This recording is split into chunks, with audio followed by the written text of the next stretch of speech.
Hey dudes, welcome to Splat from the Past, the only 80s themed horror and sci fi show where things can get totally radical. Now, today we are celebrating the 35th anniversary of Aliens with Private Drake himself, Mark Rolston. Mark Rolston is one of those character actors who always plays a bad guy, and I'm sure he's a really great guy. He's coming on the show today. We're going to talk about Aliens. He was also in Lethal Weapon 2, the very underrated prison movie with Nick Nolte, Weeds, Don Coscarelli's Survival Quest, The Shawshank Redemption, so many great things he's done. And he's been in a lot of TV shows too, including the pilot for Wise Guy. Yeah, God, that is just an amazing eclectic career right there. It's going to be great to have him today. And today is the 35th anniversary also of the Challenger. And, whether you believe it happened or didn't, because in the last few years there's been a lot of skepticism surrounding that tragedy and that disaster in 1986, it's still, it's implanted in our brains, and something happened, and whether it was real or not, we got to imagine it being real, because that is just a tragic thing. So let's have a few moments of silence.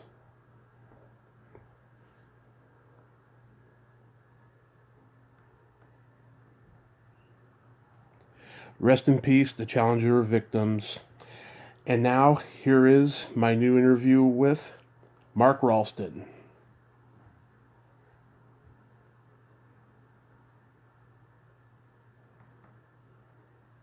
Hey, Mark. Hey there, Tommy. How you doing? I am good, sir. How are you? Doing well. Well, this is a great honor. Thank you for taking the time today. Oh, not at all. Are you any relation to Ernie Kovac? I get that question every day. No, I wish I was. I take it as a great compliment, though. I did do stand up comedy for 10 years, but no, not Oh, wow. related. Because he has an S at the end of his name. Oh, I see. You only have to go back. Yeah, Kovac. Gotcha. So, Well, excellent. mhm. So going back in time, I was reading that you knew by the age of 9 that you wanted to be an actor. Did you see a particular film or actor that enticed you? Yeah, it wasn't so much film, but my father was former military and rather strict, and he wouldn't allow us to sit and watch a lot of TV. So we had 2 hours a week where you could choose, your time slot, and Hmm. 2 hours you could watch whatever you want to. So I always chose 2 hours on a Saturday morning when I could watch about an hour of cartoons. And then I'm old enough, you probably don't remember, but there was a Saturday morning serial called The Bowery Boys. Oh yes, I saw it many years later. Yeah. Did you? Okay. So yeah, so it was the character Satch. Hmm. He was like the goofy sidekick to, I guess it was Leo Gorcey, wasn't it? I believe so. Yes. Yeah. But yeah, Satch was so funny, and I loved the show. And back in my day, relations used to always pester you with, so what do you want to be when you grow up? And we used to come up with the usual. I'm going to be a fireman. I'm going to be, I'm going to be a preacher or whatever. Yeah. And this one morning, I'd just been watching the Bowery Boys, and I went running down to my dad's office and burst in and was like, Dad, I know what I really want to do. He was like, what? So I'm going to be a movie actor. And my father literally fell out of his chair laughing. But I reminded him since that was a rather prophetic moment, that I had that epiphany. And sure enough, I kind of went away from it for a while. I was a bit of a jock in high school and early college. But it wasn't until I had just a requirement to do either Theater 101 or some other meaningless course. And I was like, oh, I'll do Theater 101 because I had acted a bit as a child. Yeah. And took the easy A, got cast in William Inge's Bus Stop as Bo Decker, and that was it. I was bitten. Wow. So you were a jock. What sports did you play? I'm sorry? You said you were a jock. What sports did you play? Oh, basketball and golf. Oh, okay. I did football, wrestling, and track. Oh, wow, okay. Yeah. Yeah, basketball was my thing. Yeah, that's one game I always wished I could have mastered and stuff, but I don't know, I can't jump high enough, and it's an exhausting sport. It's just like soccer, except you're using your hands. Yeah. Yeah, running your butt off. But yeah, I was a bit of a leaper. And then but looking back on it, it's like I wish I'd never played because all those years of just pounding concrete courts. I grew up in D.C. Mm-hmm. So there's lots of basketball there, and I did severe damage to my knees, and yeah, I paid for it, and now. Yeah. So you attended the Drama Center in London for 5 years, right? There's only 3.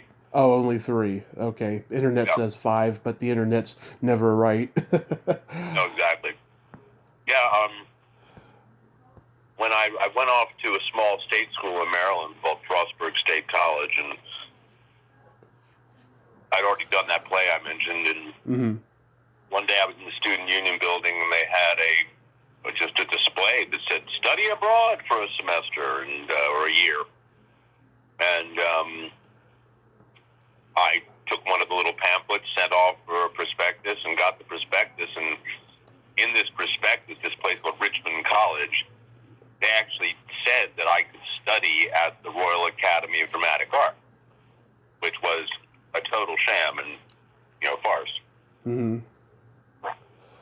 So I went and did that, junior year abroad program, and was, rather disappointed when I got there that, in fact, there was no classes to be had at the Royal Academy.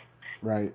But the lady that was running a sort of theater program at Richmond College, she was sort of instrumental in introducing me to her husband, who was a fairly prominent stage and television actor called Anton Rogers. Mm-hmm. And Anton directed me in a couple of Chekhov one-acts, and he kind of pulled me aside one day and said, yeah, so what are you doing at the end of this year? And I said, oh, I guess I'll go back to the States and finish my degree.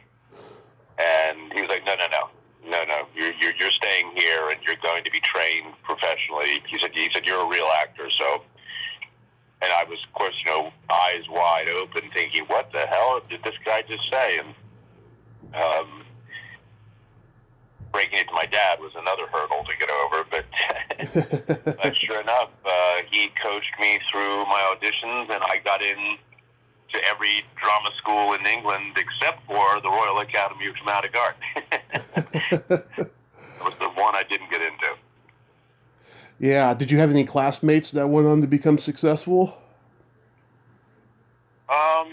Well, not specifically in my class. Mm-hmm. Although one fellow student, Marcia Cash, she's up in Toronto. She's become quite a playwright. But within my school, as I was leaving, Colin Firth was coming in, and the school was rather famous for the likes of Michael Fassbender and Tom Hardy and a bunch of older actors you wouldn't probably recognize. But yeah, it was a tremendous training, and I really credit that for giving me the foundation to have the sort of career I've had. Didn't Jeanette go to that school? No. Because I know she studied in London, but I don't know if she did. Yeah. I think she studied at the Webber Douglas. Okay, that makes sense.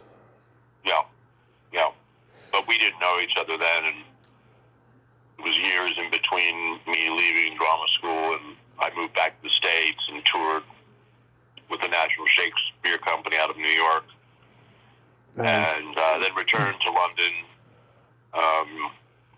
around about 82. Mm-hmm. And, of course, we met on the set of Aliens. Yeah, so how did Aliens come into your life? I was a jobbing actor in London. I was doing TV and movies, and in fact, I'd just come off of Al Pacino's Revolution that Hugh Hudson, the director of Chariots of Fire, had directed, and it was Pacino and Nastasia Kinski, and huge budget film. And I'd just come off of that. And, the agent gave a call and said, hey, you're going to go out to Pinewood Studios and meet this producer, Gail Ann Hurd, for this sci-fi pick called Aliens. And I was like, oh, okay, whatever. Yeah. But when I got into the meeting, she started the meeting off by saying, so what have you been up to? And I launched into the biggest yarn I have ever told in my life. I made it sound as if I had the next best role to Al Pacino. And I was obviously convincing because about a week later, they called and said, now you're going to go meet Jim Cameron. And, of course, at that time, we were all reading the sides of Bill Paxton's character, Hudson. Yeah.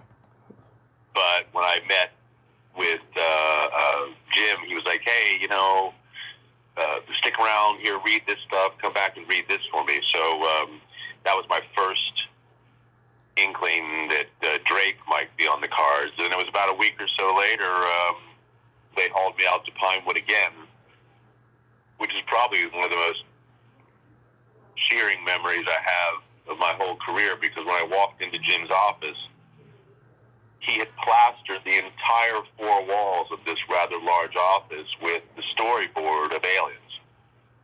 And, Jim is quite an artist, right? Yeah. So it was really overwhelming, kind of amazing, and then even more so when they said, hey, by the way, we want you to play Drake, and here's the script, and that was an incredible moment, and certainly, was seminal in me getting out to Hollywood, and that was actually thanks to dear Bill Paxton, because Paxton, was such a lovely, generous soul. He kept bugging me to come over for the premiere, and at the time my son was very young, and I was busy on other things. I was like, I don't know, Bill. I mean, really? He said, no, Mark, you don't get it. This is going to be really huge, man. Come on. So I relented, and Paxton also said, look, you can stay in my apartment, and you can borrow my car. And it was like, he kind of made it an offer that I couldn't refuse.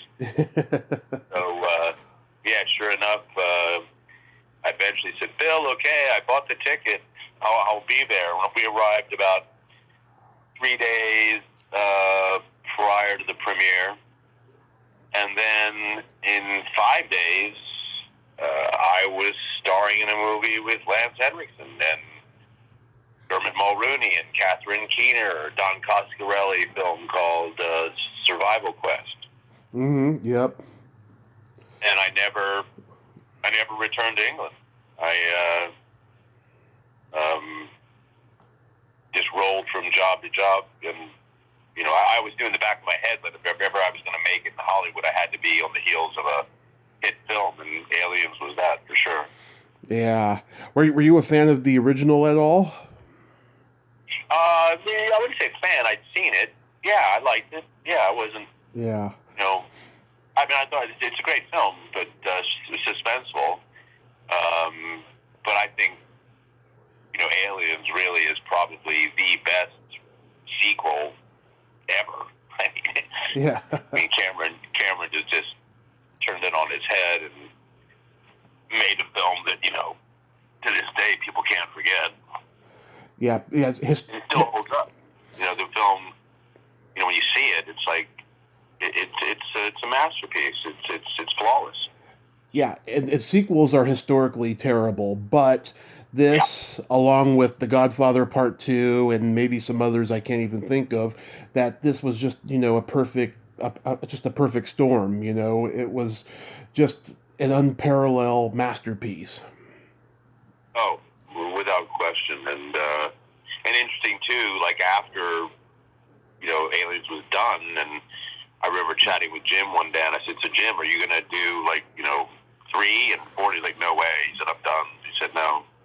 He said, I want Aliens to stand on its own, and it really has. It's a amazing piece of work, and all due to Cameron. Really, I mean, he's sort of a cinematic genius. And when you think back, the budget on that movie was only $18 million. Mm-hmm. And in today's money, it's like $180 million. Yeah. I mean, he did masterful work with just, old-fashioned camera moves and lighting effects and, practical set pieces. And, it's like the interior of the APC was just a set box that they had put on top of a bunch of 2x12s. So when they wanted to simulate the rattling of the APC, like descending into the planet, right, they would just have guys jumping up and down on the 2x12s to jiggle the set around. Pretty amazing. And weren't the smart guns like 90 pounds and they had to be duct taped to you? Oh, absolutely. I'm sure Jeanette told you all about that. Yes. Yeah, it was hysterical. They were for real M180 anti-aircraft machine guns. Yeah. That Cameron had doctored up and welded motorcycle handles onto it and all sorts of crazy stuff. But the first day, and Cameron, genius as he is, he came up with the idea of using a Steadicam harness, and Steadicam back then was relatively new. But he was going to use the Steadicam to float the gun. And the first time we put the Steadicam harnesses on and had the guns, and when Jim said, "Here, put the weapon forward," and the vest came flying off us. Mm-hmm. So everyone was rather perplexed and looking at the guns and the vest sitting there on the floor. And Cameron went, "Duct tape. That's it. Just duct tape in it." And so for the entire shoot, every morning Jeanette and I would be duct taped into the Steadicam harness so that it wouldn't pop off our torsos. And it was kind of bizarre because of an evening of going home after the hard day's work, I sometimes woke up thinking I still had the harness on because it all that weight was just down on your shoulders. Yeah. And of course, Cameron was very strict that we couldn't take the gun on and off all day. So Jeanette and I were really stuck together. Luckily, we became friends, but we were just stuck on these stools because they didn't want to de-rig the gun, endless times during the day. So while Paxton and Reiser and Bean were all having a good time telling jokes and enjoying, time in between setups, Jeanette and I were pretty much just sat there on these stools, hanging onto the gun, waiting for the next shot. So, I'm glad we were friends. Yeah. Did Paul Reiser crack everybody up all day? Oh, come on, man, Paul. Between Paxton and Reiser, I mean, it was a barrel of laughs. I mean, yeah. Paul is easily one of the funniest people I've ever met, and he, no shortage of good times and jokes with those two. Mm-hmm. I heard both of them very nice guys too. Oh, the best. I mean, everyone in Hollywood thinks Tom Hanks is the nicest guy in Hollywood. Well, I beg to differ. I think Bill Paxton was hands down the most loved and adored. He was just a bundle of energy and enthusiasm, and he just had a heart of gold. I mean, he really did. I mean, I'm forever grateful for what he did for me, and still can't believe that he's not here. Yeah, that was such a tragedy. Yeah. Oh, horrible. Sigourney Weaver, she's good to work with. Oh, she's class, pure class. She's a wonderful actress. That was a pretty tall order, to be the first real female action hero. But she's a real pro, and it's amazing to watch her work. And yeah, she's a lovely, lovely lady. Mm-hmm. And I heard the little girl Carrie Henn in the movie. I heard she's out there doing conventions now. Yeah, she has been for years. Yeah. Yeah, that's pretty cool, because that's literally the only thing she ever did. It's really cool. Yeah, she's a teacher and a mom, and yeah, she kind of fell into it. Yeah. She did a great job. But yeah, it's interesting that she didn't go on to do more. I think it may have been because her parents were pretty concerned that she have like a normal kind of childhood and get an education. Mm-hmm. That is really good. Yeah. Yeah. I remember when you guest starred on Sledgehammer. How was that experience? It was great. It was it was the first TV show I did when I got to Hollywood, right after I finished Survival Quest. Yeah, I did an episode of Sledgehammer, and that was David Raish. He's rather funny. That's the first bit of TV I did here. Yeah. Alan Spencer, oh God, he is such a funny guy. I follow him on Facebook. I just see him posting hilarious stuff about what's in the news every day. Oh, really? Yeah, he's a brilliant, brilliant mind, that guy. Oh, wow. You were also in the pilot for Wise Guy. Yeah. Stephen J. Cannell, big wig. Very cool pilot. That was good show. Did you? And it was, I guess, the first time I'd gone up to Vancouver to work. Mm-hmm. Yeah, I just remember that show for the very flamboyant clothes that I wore. Lots of black leather, if I remember. Did you think to yourself when you read the script, this is going to be a groundbreaking, terrific show? I don't know if groundbreaking, but I mean, it was a good piece of material. Sadly for me, it was the pilot was a one-off, right? Yeah. But yeah, no, it had all the workings of a really good piece. So, yeah. Yeah, Cannell was a brilliant writer. He's sadly missed. That guy just was so original with the stories he came up with. That guy. So with Survival Quest, I mean, did that movie live up to its name? Was it like a survival quest? It was great. It was such an amazing group of actors. I mean, I mentioned them before, but I mean, Mm-hmm. all of them. A lot of them went on to be real heavyweights, and Catherine Keener, yeah. Yeah, I mean Dermot and Catherine and Steve Anton, of course. And but we had a great time. I mean, we were out in the wild. Don Coscarelli is a lovely man, and yes. Great director, and yeah, I mean it was just one of those experiences where.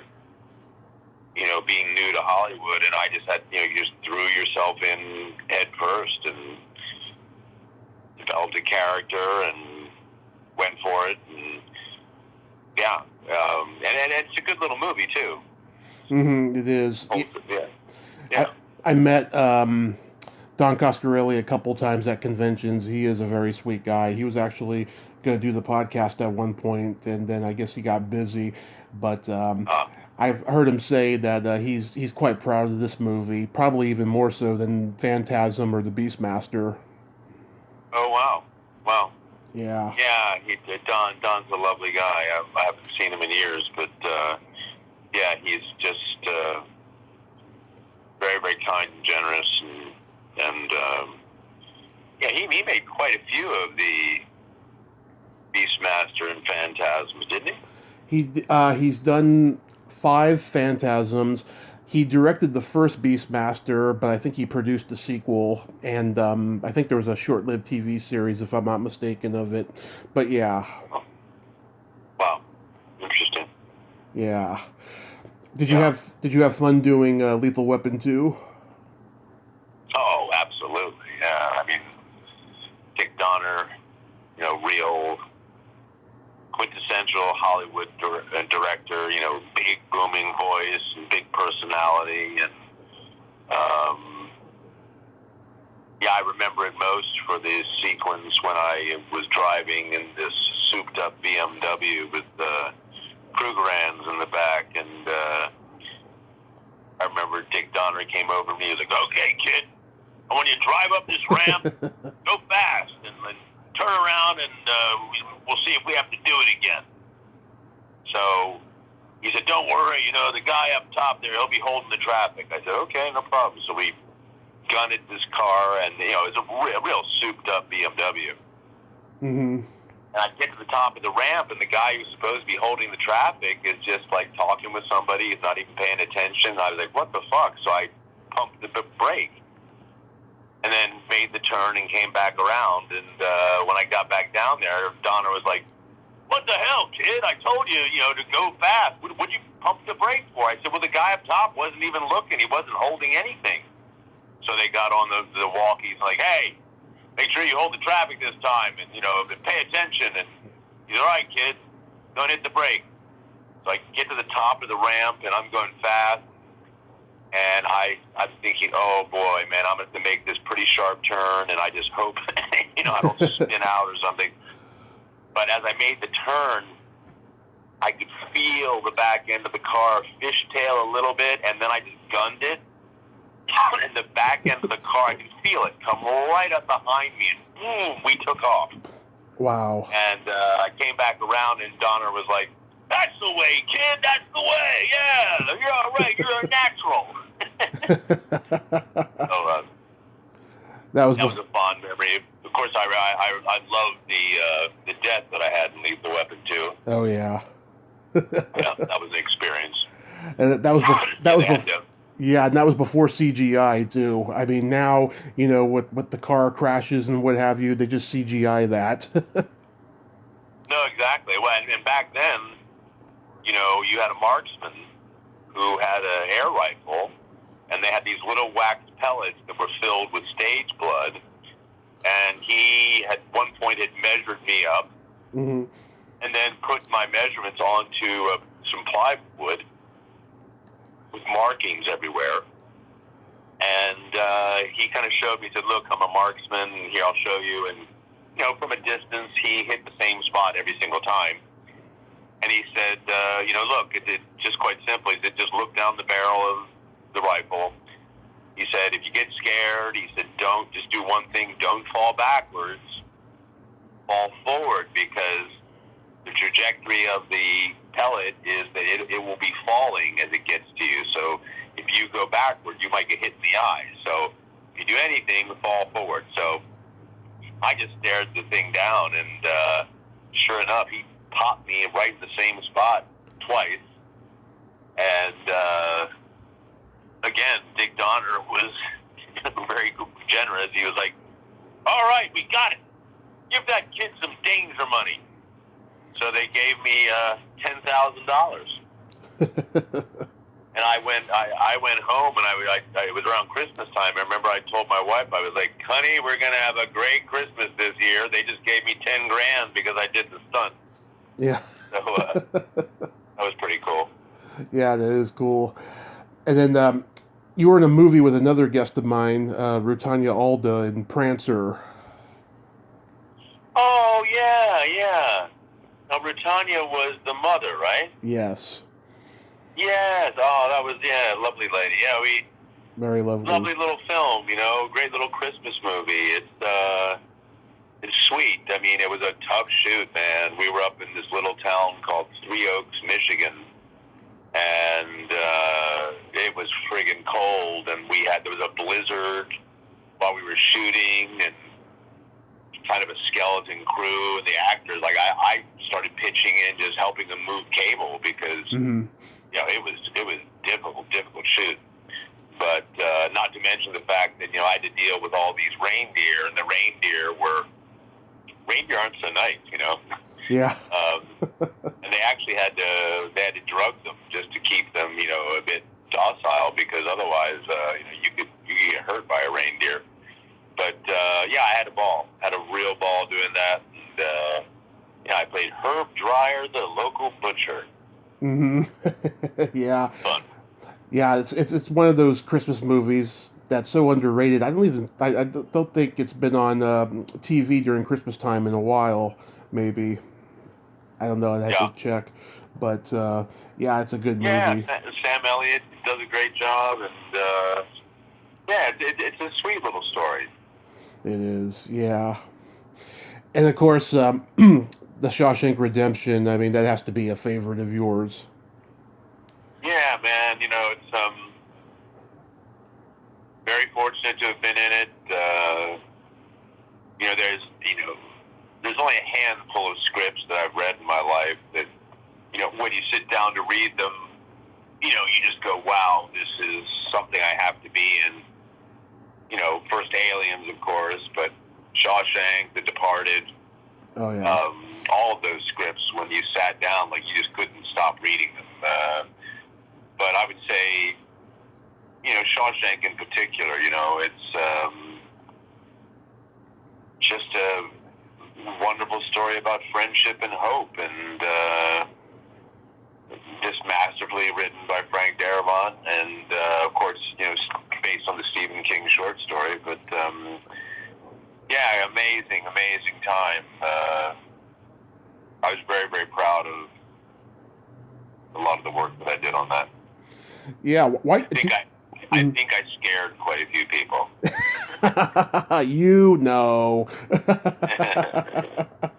Why do you think the movie didn't catch on at the box office? Do you think it was just timing? No, I think it was the title.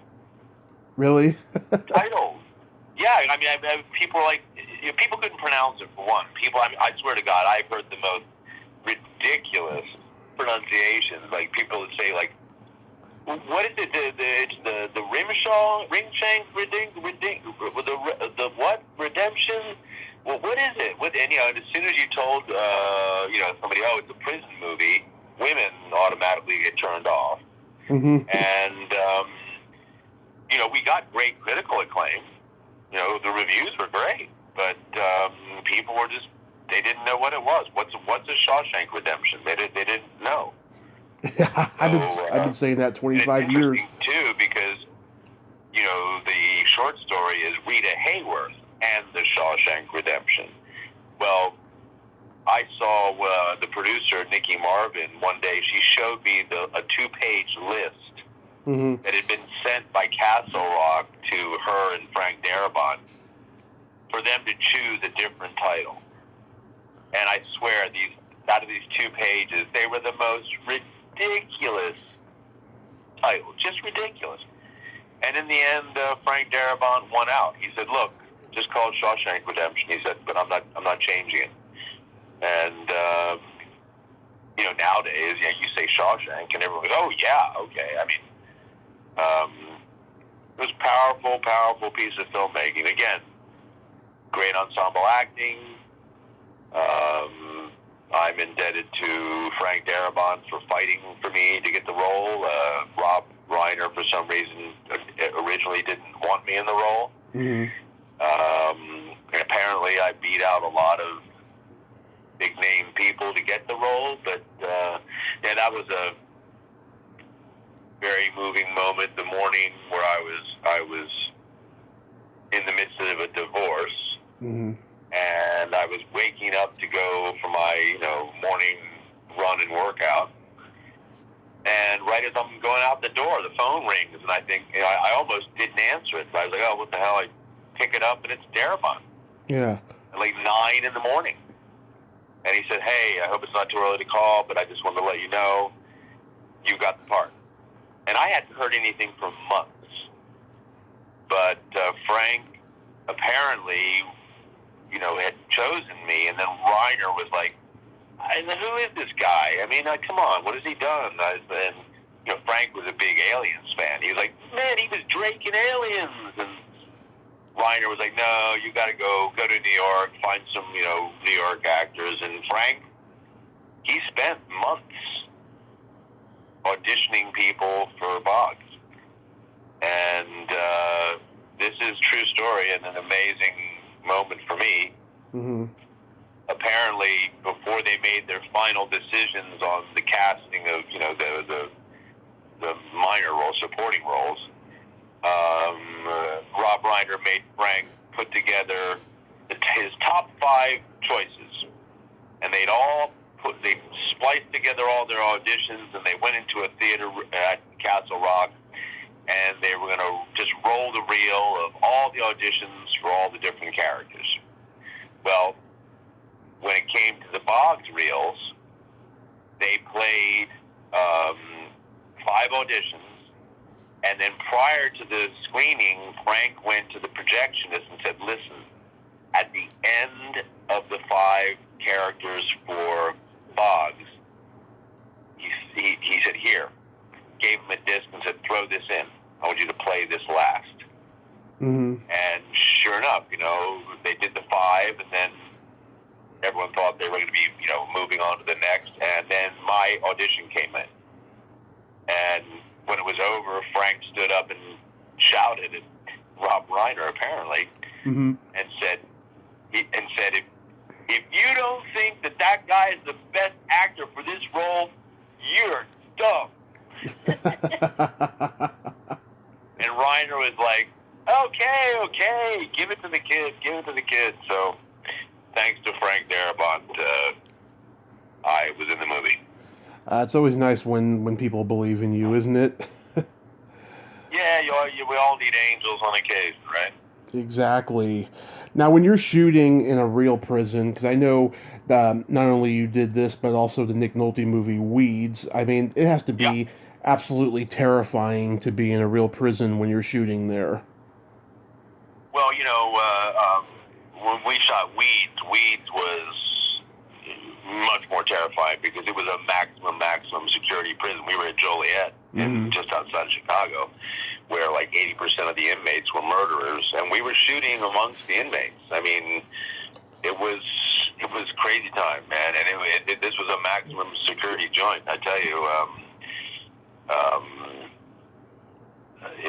unlike Shawshank, where the prison was disused, even though we were able to go visit the new prison, which I did. I had one inmate who had read the script, and I interviewed him about, prison life when he was incarcerated in the 40s. And, but Weeds was much more dangerous. We were in Joliet for 3 weeks. I mean, I got endless stories about what we encountered there, but, at one point, the last day that we were filming, one of the inmates escaped.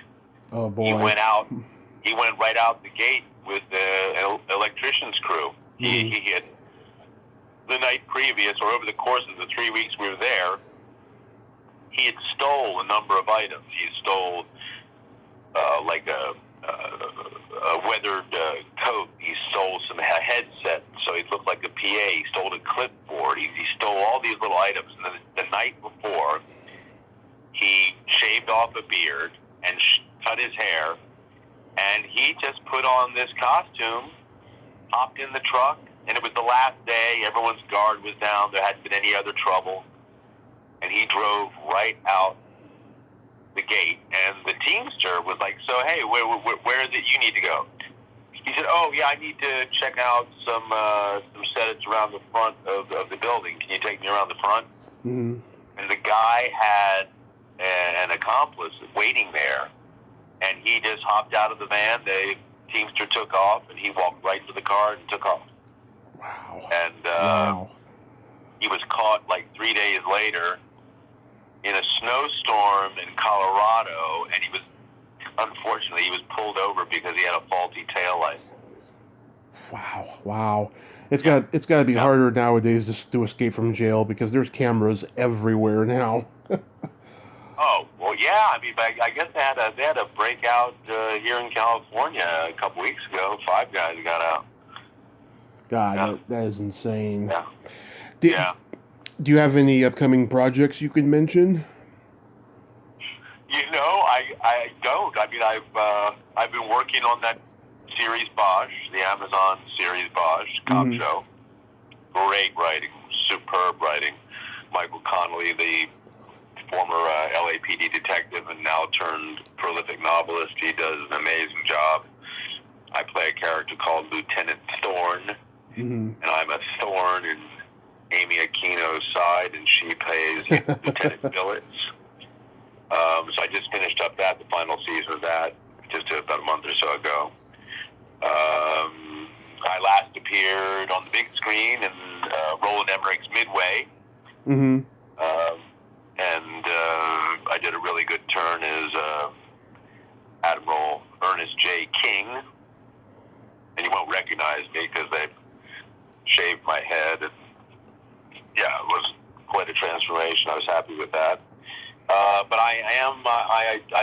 I've been doing a lot of voiceover work and since lockdown, and I have a big game, which I can't tell you what it is, but I've got a big game, which I think we're about to start. So I think they've managed to figure out a way for us to go to work safely. But I guess over the last 8 or 10 years, I've done a number of, video games. And it's kind of amazing work, It's the audience for the game makes the film world look like a peanut, Yeah. No, seriously. I mean, the gaming world is huge. Oh yeah. So I've got absolutely no problem going to do a game because it's kind of like shooting a movie. I get it's a longer form job, right? And they pay extremely well. So I really enjoy the gaming process because it's almost like you're in this volume with like 360 cameras all around you, and they're shooting you 360 ways, and it's almost like doing theater in the round. Or it's like rotoscope animation. Yeah, exactly. Yeah. But but having been a classical actor and worked in the round, I really took to it, and I'm rather excited to get started because I think COVID pushed this project for about a year. But it's a big deal, so I'm excited. That is cool. That is cool. And have you been invited to any virtual conventions? I did. I went to, what's it called? What's it called? There's a big convention here. E-convention, downtown. That was back when I think when I'd worked on Halo 4. I got invited to that convention, which was extraordinary. The Wizard World? I haven't been to any Wizard World events. I don't know why, but I haven't. They've never contacted me. Oh, okay. Yeah. Well, Mark, I thank you so much for coming on today. I hope I do get to meet you at a convention in the future if, everything can be under control with this pandemic. Yeah, me too. I think we're getting there. We will get back to a sort of normal, and I look forward to meeting you. And thanks for thinking of me and putting me on your show. I appreciate it. Oh, my pleasure, sir. Please stay safe and have a great night. You too, brother. All the best, Tommy. Thank you. Bye-bye. Okay, bye now. Well, there you have it. Mark Rolston. Ain't he a cool dude? Oh, what a nice guy. I love talking to him. And not such a bad guy after all, with all those characters he's played. Well, until next time, this is Tommy Throwback Kovac saying, there's no shame in living in the past, because the president sucks. Later, dudes.